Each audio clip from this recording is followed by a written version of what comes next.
The wars were over, but now the harder work began, which was the task of governing the kingdom wisely. The king relied on his knights for help. Success or failure rested on them.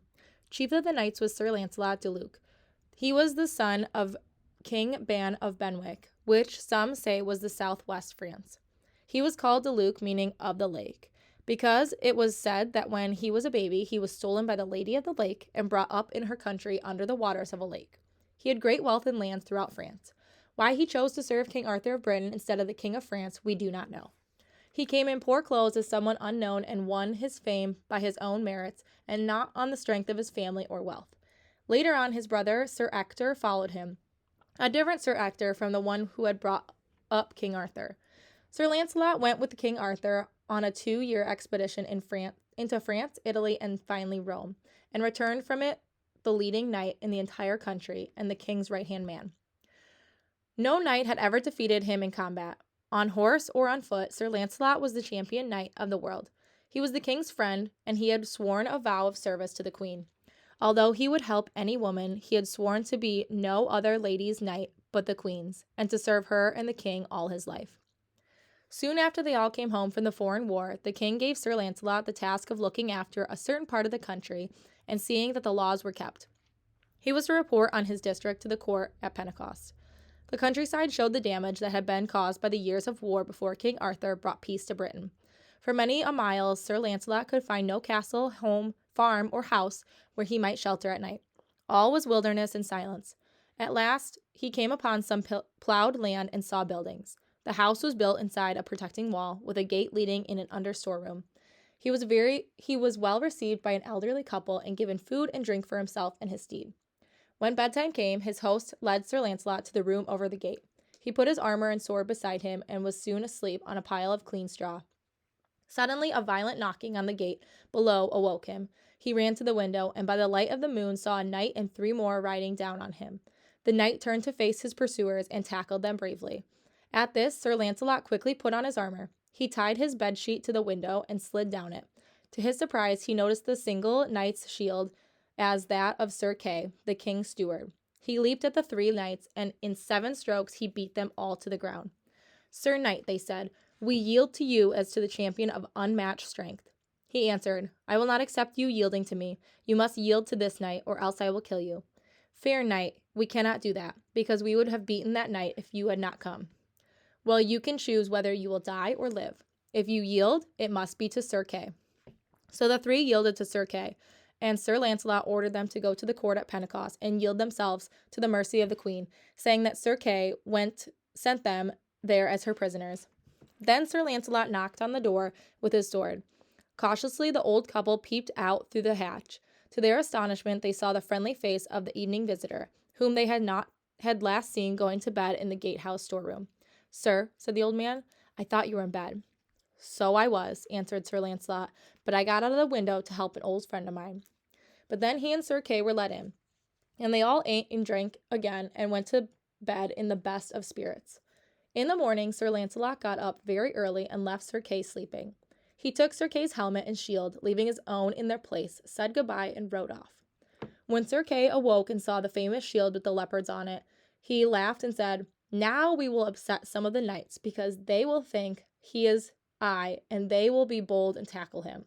While wearing his helmet and shield, I shall ride in peace. No one will dare to attack me." Sir Lancelot rode on for several days. He left behind the open country, and he entered a great forest. He met a lady weeping, who held his bridle and said, "On your oath of knighthood, help my brother who is badly wounded. We cannot stop the bleeding. A sorceress living in the castle here told me his wound would never be healed unless I could find a knight who would go into the Perilous Chapel and find there a sword and a blood-stained cloth that is laid over a wounded knight. A piece of that cloth and the sword would heal my brother if they touched the wounds." "This is a strange thing," said Sir Lancelot. "What is your brother's name?" "Sir Meliot of Logres. He is a knight of the Round Table, and I will do anything I can to help him," answered Sir Lancelot. He followed the lady's directions and went through the gloomy woods to the Perilous Chapel. He dismounted and tied his horse to the gate. As he went into the churchyard, he saw that the wall of the chapel was covered with shields nailed upside down, showing that the owners had been killed. His eye picked out many that he had known well at the court and in the wars. His face darkened, and suddenly he was aware that below the shield there stood a line of huge armed black figures, taller by 3 feet than the ordinary man, and he realized that these figures had accounted for all the upside-down shields.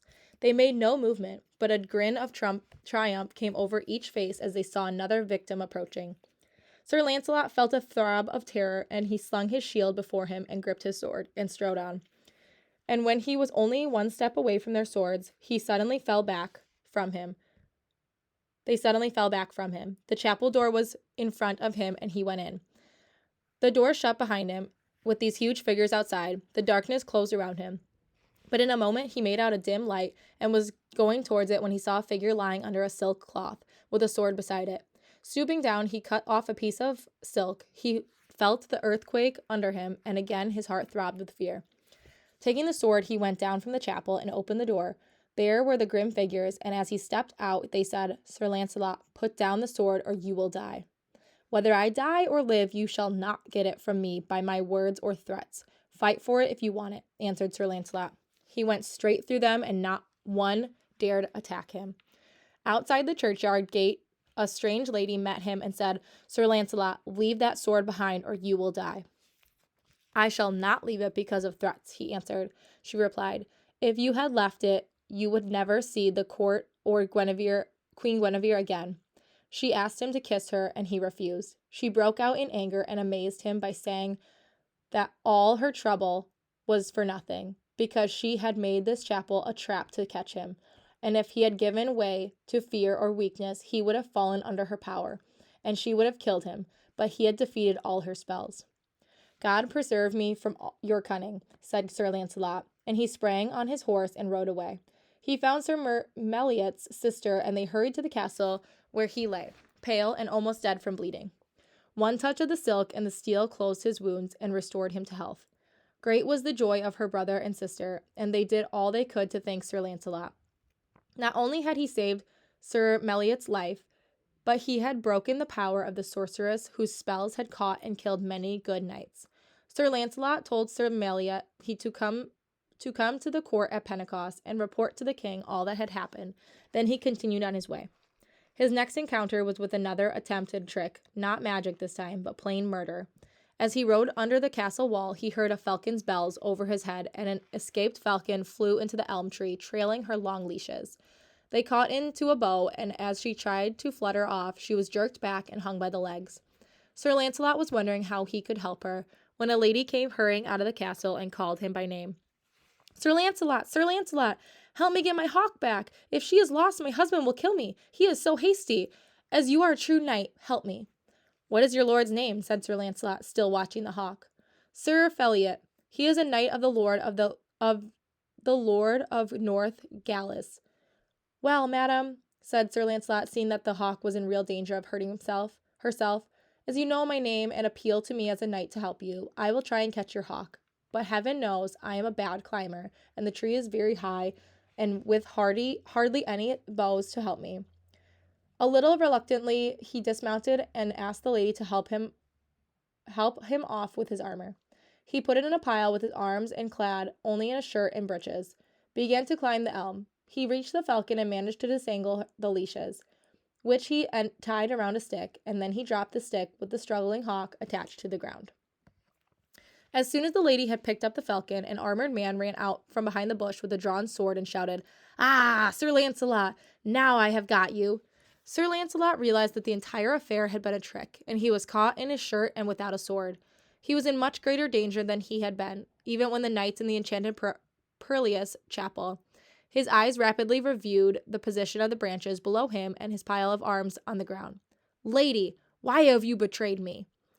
"She did as I told," said Sir Feliot, "so there is nothing for it, but your time is come. I shall kill you." "You would be shamed forever, an armed knight, to kill a defenseless man by trickery." "That cannot be helped," answered Sir Feliot. "Do what you can. You will be forever shamed for this, but at least hang my sword up on a branch so that I can get it, and then kill me if you can." "Not I," said Sir Feliot. "I know you too well. You will get no weapon that I can keep from you." Sir Lancelot began to climb down. On his way he broke off a tough, spiky branch. Sir Felliot watched him gripping his sword. Sir Lancelot measured the distance from the tree to his horse with his eye and climbed down. Long before Sir Felliot expected him, he jumped from the tree to the further side of his horse from the enemy. He had time to scramble to his feet before Sir Felliot had run around the horse, and Sir Lancelot leaped on him and smashed the sword out of his hand with his bow. He felled him to the ground, and then, seizing Sir Felliot's sword, he cut off his head.